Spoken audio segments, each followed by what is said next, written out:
Ratusan mahasiswa dari sejumlah universitas di Kabupaten Biren berunjuk rasa ke kantor DPRK dan ke Mapolres tempat. Para mahasiswa mendesak polisi untuk mengusut tuntas dugaan ijazah palsu Bupati Biren, Ruslan M. Daud. Aksi yang dilakukan oleh ratusan mahasiswa dan sejumlah LSM tersebut sempat memblokir Jalan Malahayati, Kota Juang, Biren selama 4 jam lebih dengan cara menduduki badan jalan.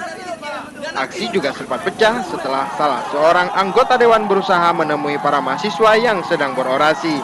Akibatnya situasi semakin memanas dan aksi dorong pagar pun tidak terhindarkan. Mahasiswa mendesak anggota dewan untuk segera membentuk pansus terkait dugaan ijazah palsu tingkat SMA yang digunakan oleh Bupati Biren Ruslan M. Daud untuk maju sebagai Bupati Biren pada tahun 2012 lalu.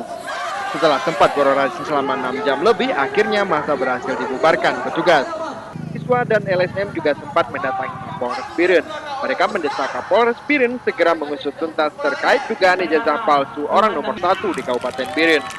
Dari Kabupaten Biren, Muhammad MY melaporkan untuk KC Video.